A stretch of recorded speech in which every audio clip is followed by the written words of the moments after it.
Assalamualaikum warahmatullahi wabarakatuh. Alhamdulillahi rabbil alamin. Assalatu wassalamu ala asyrafil anbiya'i wal mursalin Sayyidina wa maulana Muhammadin wa ala alihi wa ashabihi ajma'in, amma ba'du. Yang saya hormati, saya cintai dan saya banggakan para mahasiswa peserta mata kuliah strategi belajar mengajar, baik kelas A, B, C, TBIG maupun kelas A, PGMI. Alhamdulillah, mari senantiasa kita bersyukur pada Allah SWT atas segala perkenannya kita kembali bisa bertatap muka lewat online atau virtual dalam pembelajaran materi SBM kali ini. Dan alhamdulillah, kali ini kita memasuki materi yang ke-9.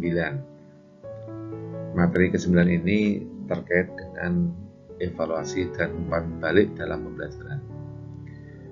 Saudara sekalian saya hormati, setelah kemarin kita belajar lebih kepada proses ya, sejak awal yang kita belajar konsep dasar pembelajaran, kemudian ciri-ciri belajar mengajar sampai kepada model-model pembelajaran. Di situ ada mulai dari pendekatan pembelajaran, dan dilanjutkan dari strategi, metode, dan kemarin minggu yang lalu Pak Kamal menyampaikan materi terkait dengan alat dan media.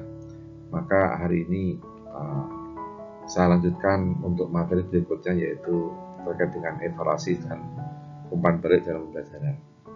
Biasanya kan evaluasi itu proses yang agak akhir ya, setelah pemberian materi maka biasanya dilanjutkan dengan evaluasi, dan setelah evaluasi nanti ada feedback.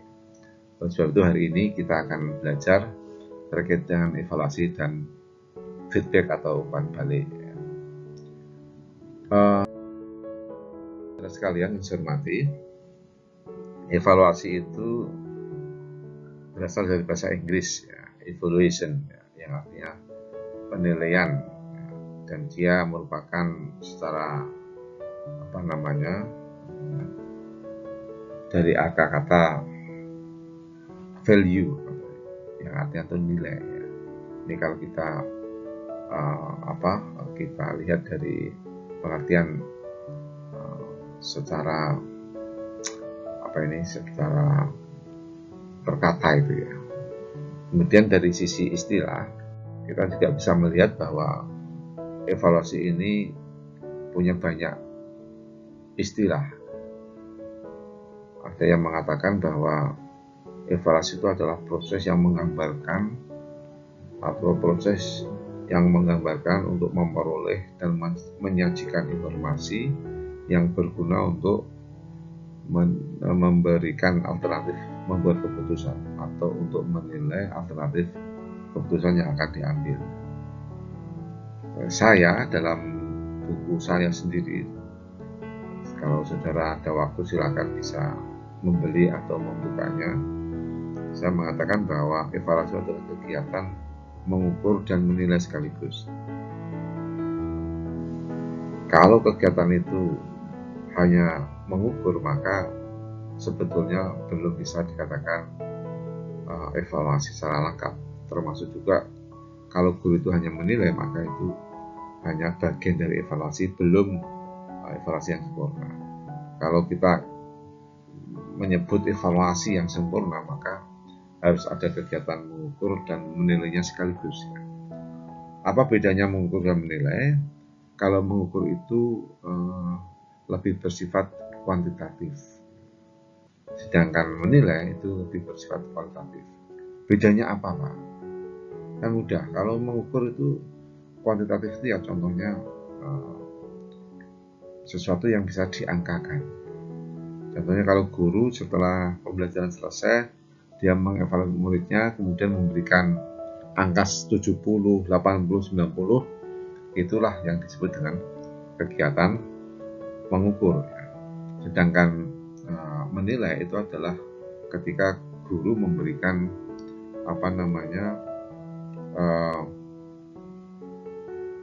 evaluasinya yaitu tidak berupa angka. Contohnya dengan kalimat-kalimat sangat baik, istimewa, atau bagus, kurang bagus, tidak tepat, dan sebagainya. Ini adalah kualitatif. Atau kalau kita contohkan yang sekarang ada di IAIN aja, perguruan tinggi biasanya sudah lebih menggunakan evaluasi secara sempurna karena di situ ada proses pengukuran dan proses penilaian sekaligus. Contohnya ketika saudara sudah selesai kuliah, maka di situ ada nilai 90 hasil evaluasinya. Nah, kemudian diberikan kode A atau 70 kodenya B. Nah, ini yang 70 B itu 70 sendiri itu namanya kegiatan pengukuran kuantitatif, yang B itu adalah kegiatan menilai yang bersifat kualitatif. A atau B sendiri itu adalah sebetulnya kode. A itu adalah istimewa, B itu baik, istimewa itu baik sekali, B itu baik, C itu cukup, D itu kurang, atau E itu tidak lulus ya. Ini kalau di perguruan tinggi. Sehingga perguruan tinggi biasanya sudah lebih sempurna melaksanakan evaluasi. Kalau di beberapa sekolah madrasah biasanya evaluasi itu masih bersifat pengukuran, hanya angka saja, 70, 90, 80 gitu aja. Kalau di IAIN atau di perguruan tinggi sudah ada kualitatifnya, ada penilaiannya. Tadi A, B, C, D itu, E itu adalah menunjukkan kualitatif atau penilaian. Mengapa guru memerlukan evaluasi atau harus melakukan evaluasi? Karena sebetulnya tujuan evaluasi itu adalah untuk mendapatkan informasi yang akurat mengenai tingkat ketercapaian tujuan instruksional oleh siswa kita. Sehingga setelah diketahui itu, maka guru dapat mengupayakan tindak lanjutnya. Ada anak yang mungkin tingkat ketercapaian instruksionalnya sudah tinggi, sudah bagus sekali, maka mungkin nanti ada pengayaan. Ada siswa yang pencapaian tujuan instruksional. Sekali lagi, tujuan instruksional itu apa? Tujuan pembelajaran, jangan sampai salah. Itu kurang, maka mungkin ada remedi dan sebagainya. Itu tidak lanjut dari evaluasi. Dan guru bisa, dari informasi itu, maka guru bisa mengupayakan bentuk-bentuk tindak lanjut yang baik, yang bagaimana. Itu tujuan yang pertama. Tujuan yang kedua, tujuan evaluasi adalah untuk mengetahui tingkat efisiensi metode-metode pembelajaran yang digunakan oleh guru selama pembelajaran dalam waktu tertentu. Ya, ini dengan evaluasi itu kan diketahui atau diperoleh informasi terkait dengan ketercapaian tujuan pembelajaran. Kalau satu kelas atau secara umum banyak sekali siswa yang pencapaian tujuan pembelajarannya itu kurang baik, maka guru jangan serta-merta atau kita jangan serta-merta menyalahkan peserta didik kita. Jangan-jangan metode yang kita gunakan ini kurang tepat. Jangan-jangan metode yang kita gunakan kurang bervariasi dan sebagainya. Ini maka guru harus melihat hasil evaluasi itu secara bijak. Jangan hasil apapun itu kemudian menyalahkan muridnya kalau kurang baik hasil evaluasi. Bisa jadi guru harus introspeksi bahwa proses pembelajaran dilakukan, entah metodenya atau yang lain itu kurang maksimal. Itu tujuan evaluasi. Sekalian, saya akan menyampaikan terkait dengan alat dan teknik evaluasi. Dan ini sederhana tetapi banyak yang tidak tahu. Saya pernah mengisi workshop guru-guru yang sudah berpengalaman, ada yang 5 tahun, 10 tahun, 15 tahun, 20 tahun. Saya bertanya, Bapak Ibu guru, ketika Bapak Ibu guru melaksanakan evaluasi terhadap murid-muridnya, alat apa yang Anda gunakan? mereka ternyata tidak bisa menjawab. Baca sederhana. Dan saudara sebagai calon peserta guru harus paham. Kalau ada pertanyaan alat evaluasi itu apa saja, atau ketika Anda mau mengevaluasi muridnya, itu alat yang digunakan apa, maka jawabnya ada dua. Alat evaluasi itu yang pertama adalah tes, yang kedua adalah non-tes. Bedanya apa? Dan alat ini digunakan untuk apa? Tes itu adalah alat evaluasi yang digunakan untuk mengevaluasi ketercapaian tujuan pembelajaran atau tujuan instruksional kognitif. Apa? Tujuan pembelajaran kognitif itu biasanya menggunakan alatnya tes. Untuk tujuan pembelajaran atau tujuan instruksional yang bersifat atau yang mencakup afektif dan psikomotorik, maka alat yang digunakan adalah non-tes. Kita harus paham itu ya. Jadi alatnya itu adalah tes dan non-tes. Tes sendiri adalah sekalian itu dibagi dua. Ada namanya tes objektif atau dalam bahasa Inggrisnya objective test, dan tes subjektif atau subjektif test. Tes objektif itu apa? Yaitu tes yang jawabannya sudah pasti. Itu namanya objective test atau tes objektif. Contoh dari ini tekniknya yang digunakan untuk tes objektif itu apa? Tekniknya yang menggunakan multiple choice, itu tekniknya multiple choice atau pilihan ganda ABCD itu ya. Yang kedua bisa tekniknya pakai true or false atau kita kenal dengan benar salah BS, atau bisa juga menggunakan tekniknya menggunakan matching, jodohkan. Dan jawaban pasti cuma ini. Terus yang berikutnya contohnya adalah tekniknya adalah menggunakan short answer. Short itu pendek, jawaban. Jawaban pendek. Contohnya, di manakah ibu kota negara Arab Saudi? Kan hanya satu itu. Jawabnya di Riyadh namanya. Ini namanya objective test dengan tekniknya bisa true or false, multiple choice, matching, dan short answer. Sedangkan yang kedua, subjective test atau tes subjektif, itu alatnya yang satu, tekniknya satu saja, bukan alat. Alat tes subjektif itu adalah tekniknya adalah menggunakan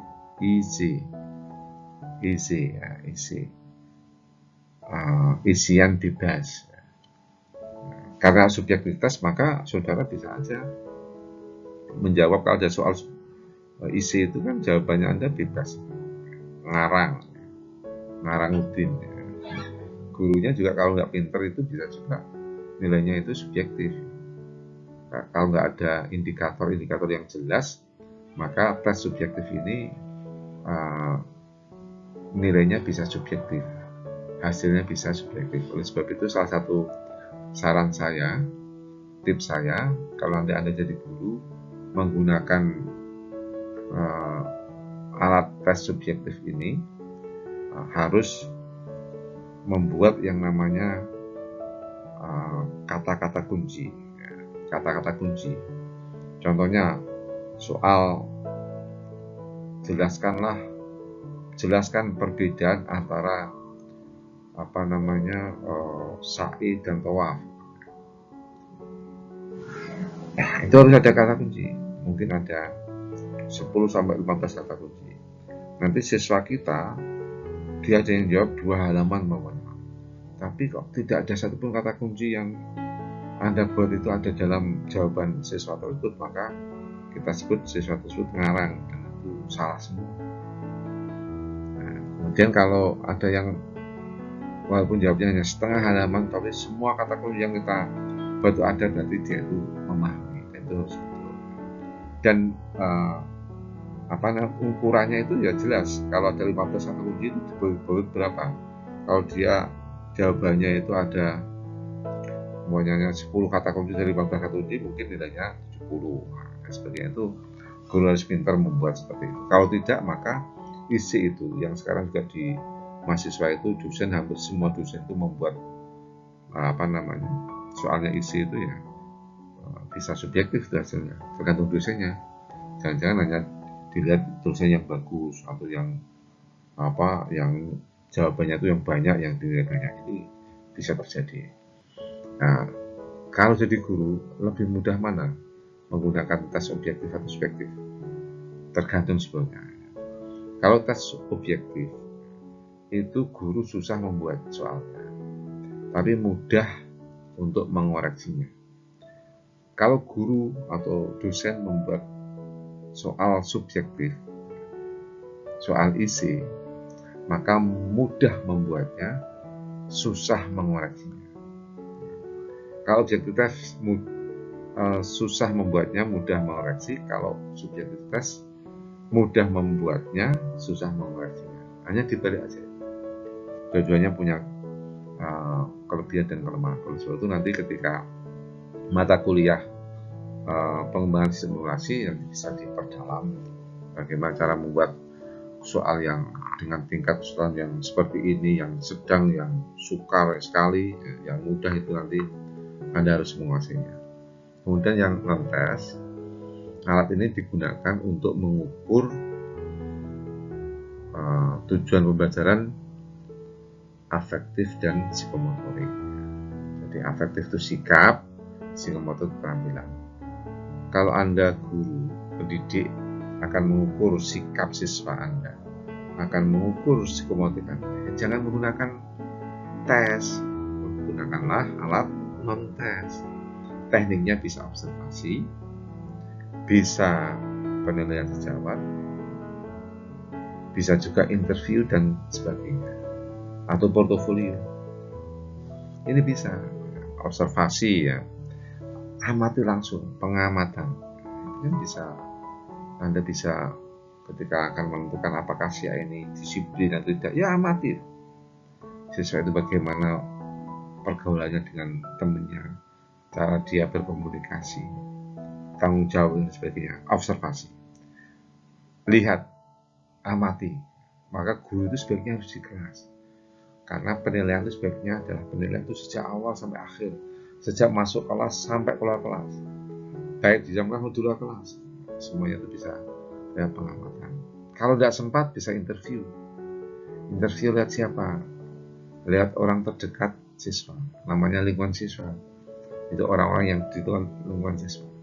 Jangan interviewnya pada siswanya, pasti Anda dibohongi.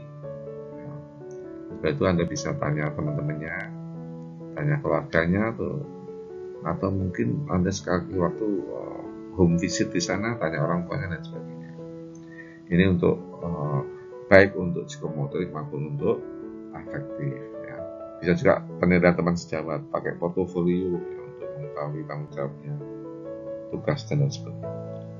Ini adalah non-tes. Sekalian saya agak mempercepat ini supaya kita tidak terlalu tidak terlalu lama nanti ya. Berikutnya adalah jenis-jenis evaluasi dalam pembelajaran. Jadi ada yang namanya tes formatif, ada tes subsumatif, dan ada tes sumatif. Ini jenis evaluasinya. Ya, sekali lagi ini supaya mudah Anda hafalkan.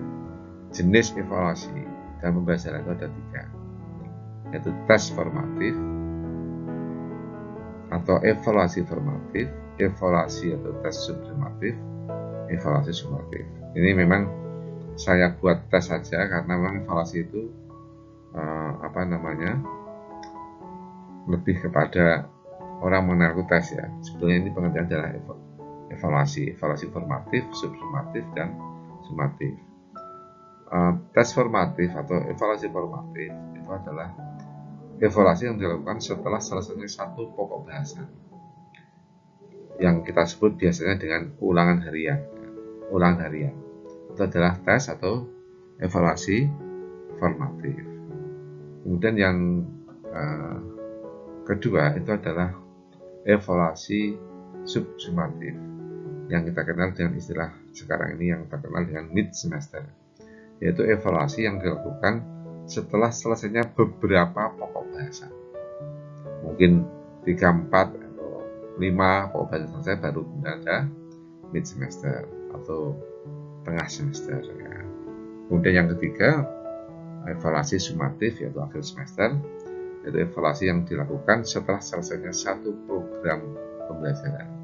Semua pokok bahasan selesai, maka itu dilakukan evaluasi, namanya akhir semester. Semuanya harusnya, karena akhir semester jangan materi terakhir saja, tapi sejak materi pertama sampai terakhir itu harus dievaluasikan. Ini jenisnya, sehingga guru harus melihat ini sebagai pemahaman bersama, ada formatif, subsumatif, dan sumatif. Oke, kita lanjut ya.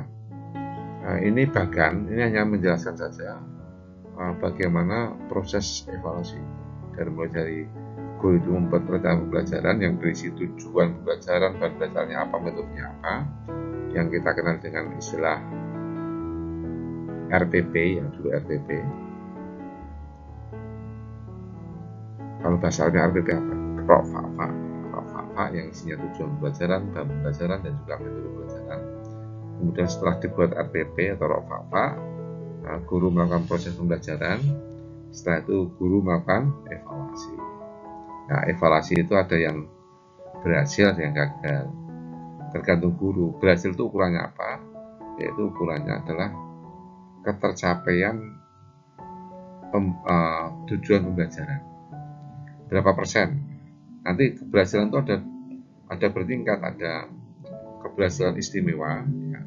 Mungkin yang 90% ke atas atau dari 90 sampai 100, keberhasilan baik ya, mungkin 70 sampai 89 namanya.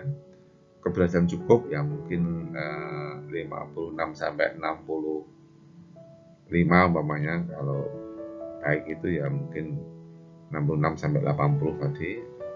Itu guru membuat skalanya. Ada yang gagal, yaitu yang tidak mencapai, yang tidak bisa memenuhi tujuan pembelajaran. Mungkin kalau kita yang C lah, ya, yang kurang dari 46%, ya. Atau bahkan E ya, yang di bawah 46%. Kalau 46% D itu biasanya di beberapa mata kuliah dianggap lulus ya. Nah, setelah gagal gimana? Ada mengulang, remedi ya. Kalau di kampus remedinya biasanya dengan mengulang semester berikutnya. Tapi kalau di sekolah biasanya ada waktu sendiri remedial. Nah, setelah tes, kalau terpaksa yang keseluruhan ya bisa mengulang 1 tahun di kelas itu. Nah, istilahnya tidak naik kelas. Oke, setelah evaluasi selesai, maka guru harus memberikan umpan balik. Guru harus memberikan umpan balik. Umpan balik itu apa? Umpan balik adalah pemberian informasi yang diperoleh dari tes atau alat ukur lainnya kepada peserta didik untuk memperbaiki atau meningkatkan hasil belajarnya. Sekarang bedanya umpan balik dengan tes apa? Atau posisi umpan balik dengan tes adalah evaluasi itu apa? Ya, setelah proses selesai, guru kan memberikan evaluasi. Ya. Mungkin lewat tes lah, paling gampang. Alatnya tes. Contoh Anda mungkin mengambil mata kuliah, nah SBM tidak usah lah, contohnya atau mata kuliah yang lain. Setelah proses selesai kan di akhir semester atau di mid semester, terutama di akhir semester, dosen memberikan soal karena pakai tes. Tesnya tes IC namanya, tesnya tes subjektif. Nah, setelah tes diberikan, kemudian tes diberikan, itu hasilnya kan biasanya dibawa oleh petugas pengamat. Kemudian nanti setelah pengamat Anda selesai, kemudian hasil bawa pengamat, disampaikan dosen di rumah itu melakukan pengukuran dan penilaian, melakukan evaluasi. Nah, setelah selesai itu, maka kalau di kampus ini, Anda nanti akan diberikan feedback. Feedback itu berupa apa? Pengumuman hasil itu. Sekarang lewat Sikadu. Dan sekarang feedbacknya itu sudah sangat manusiawi, karena yang mengerti itu hanya Anda dengan dosennya. Kalau dulu ditempel di pengumuman, sehingga Anda bisa malu sama temannya. Nah, pemberian informasi hasil evaluasi Anda itulah namanya feedback. Ya, jangan salah ya, feedback itu pemberian informasi. Dari mana informasi perlu? Dari tes atau alat ukurnya? Mungkin tidak hanya tes, bisa juga kalau jadi guru, alat ukurnya itu berupa PR, ya tugas-tugas yang lain. Nah, siswa Anda jadi guru memberikan tugas, tolong buat resume materi ini. Siswa Anda membuat mengerjakan. Kemudian setelah selesai dikumpulkan ke Anda sebagai guru. Dan di Anda itu enggak dibaca, tidak hanya dikembalikan lagi siswa, itu namanya Anda tidak memberikan feedback. Tapi ketika tugas itu kemudian Anda beri catatan, oh tugasnya bagus, lengkap, good, nah, itulah feedback. Dan feedback sebetulnya tidak hanya angka. Feedback bisa juga catatan, bisa juga mungkin kalau feedbacknya langsung seperti Anda pembelajaran itu Anda beri pertanyaan pada siswanya, pertanyaan sejawab siswa Anda dan gestur saja, jempolnya diangkat, itulah feedback juga. Kalau Anda nggak jempolnya itu berarti jawabannya bagus, itu namanya feedback. Sehingga ini memberikan informasi, siswanya jadi tahu, oh berarti jawaban saya bagus, jawaban saya sudah benar karena diberikan jempol oleh Pak Guru, atau diberikan nilai tadi, atau dengan catatan. Itu adalah bentuk-bentuk feedback ya. Bisa pakai angka, bisa pakai catatan, bisa pakai gestur tubuh kita. Nah, ini yang harus dipelajari. Nanti kalau ada kesempatan lain, kita bisa bisa memberikan contoh-contoh yang baik ya. Ini hanya sekedar pemahaman bahwa guru harus memberikan feedback supaya siswa merasa termotivasi, siswa tahu bahwa saya benar, siswa tahu bahwa saya kurang dan sebagainya. Oke, saudara sekalian, saya lanjutkan ya. Jadi sekali lagi, tujuan umpan balik itu adalah tidak sama dengan tujuan evaluasi. Kalau evaluasi itu memberikan informasi ketercapaian tujuan pembelajaran secara keseluruhan. Tapi kalau umpan balik ini memberikan informasi yang diperlukan dari tes itu sendiri atau alat ukur lainnya. Jadi pemberian informasi itulah yang namanya umpan balik. Ini supaya Anda tidak confused, tidak bingung bedanya antara umpan balik dengan evaluasi ya. Kemudian macam-macam umpan balik. Umpan balik itu ada dua macamnya. Yang pertama disebut dengan immediate feedback. Yang kedua delayed feedback. Delayed feedback ya. Immediate feedback adalah feedback atau umpan balik segera. Artinya setelah evaluasi selesai atau tes selesai atau PR-nya selesai atau pertanyaan selesai, Anda langsung feedback. Contoh immediate feedback itu biasanya pertanyaan langsung, pertanyaan lesan ya, atau tes lesan. Anda mengajar, kemudian di tengah-tengah setelah selesai beberapa tema, Anda kemudian bertanya pada siswanya. Nah, setelah bertanya, siswa menjawab, salah satu atau dua siswa menjawab. Anda kemudian langsung memberikan informasi dari jawaban siswa itu. Bagus, benar, sahih, jos, atau pakai jempol saja. Itulah namanya feedback yang disebut dengan immediate feedback, feedback langsung, feedback segera ya. Sedangkan delayed feedback itu biasanya pemberian feedback ini dilakukan ketika ini berasal dari tes biasanya kan di mid semester atau tes harian sekalipun lah, formatif atau subsumatif semester atau juga sumatif akhir semester biasanya kan ada waktu minggu ini kita tes anak-anak pertemuan ini. Kemudian setelah tes, untuk tes harian namanya ulangan harian, Anda bawa hasil tes itu di rumah, Anda koreksi, Anda kasih pengukuran atau juga penilaian sekaligus 90 bagus sekali umpamanya. Nah, setelah itu minggu berikutnya Anda sampaikan hasil itu kepada siswanya. Penyampaian hasil itulah namanya feedback dan itu disebut dengan delayed feedback. Feedback tunda karena Anda berikan informasi itu 1 minggu setelah pelaksanaan tes.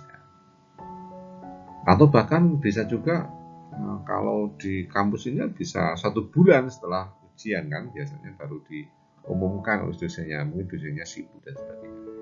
Itu namanya delayed feedback. Jadi hanya cara memberikan feedback, ada yang immediate feedback, ada yang delayed feedback. Bagus mana Pak? Ya tergantung tes atau alat ukur yang Anda gunakan ketika mengevaluasi muridnya. Kalau PR namanya ya biasanya delayed feedback. Tapi kalau pertanyaan langsung ya tanya jawab langsung pakainya immediate feedback. Kalau tes delayed feedback dan sebagainya. Ini terkait dengan macam-macam umpan balik atau feedback. Fungsinya apa sih harus ada feedback? Yang pertama fungsinya informasional. Feedback atau umpan balik digunakan untuk memberikan informasi pada siswa terkait dengan jawabannya, terkait dengan hasil pekerjaannya dan sebagainya. Informasinya, oh bagus, kurang, cukup, good, kamu harus belajar lagi dan sebagainya. Ini pemberian informasi itulah namanya feedback dan itu fungsi informasi. Yang kedua fungsi motivasional. Dengan kita berikan feedback biasanya anak-anak itu akan termotivasi. Yang feedback dari gurunya bagus, nilainya 90 atau diberikan catatan baik ya, anak itu akan senang. Ini akan senang gurunya, akan belajar dengan lebih baik lagi supaya bisa mempertahankan atau akan meningkatkan kembali.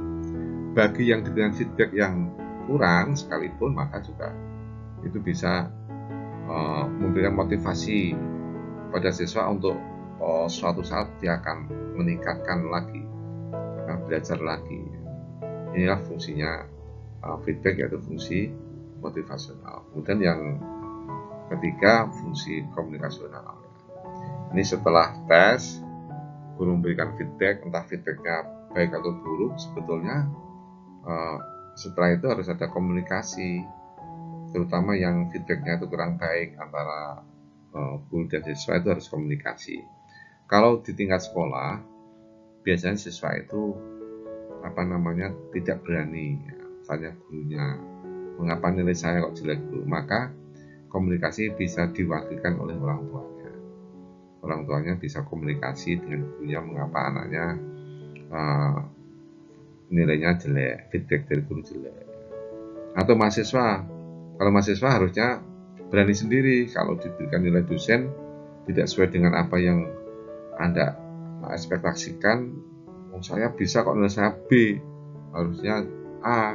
Anda bisa komunikasi dengan dosennya, ditanyakan dengan baik ya, supaya dosennya bisa nilai saya kok B ya Pak, harusnya kan A, karena saya misinya begini-begini, saya bisa semua.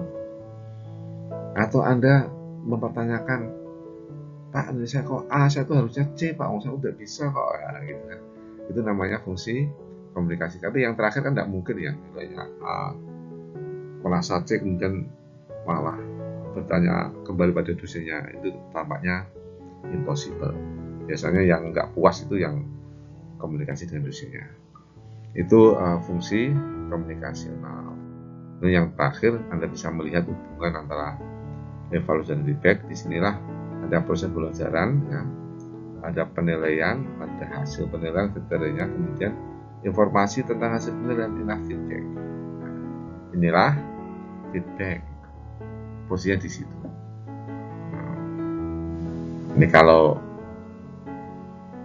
ada perubahan ya, setelah feedback ada perubahan, mungkin ada komunikasional yang baik, maka itu hasil akhir penilaian bisa dirubah ya. Maka Kalau saudara nggak puas dengan nilai yang saya berikan, Anda boleh feedback ke saya, protes namanya, silahkan.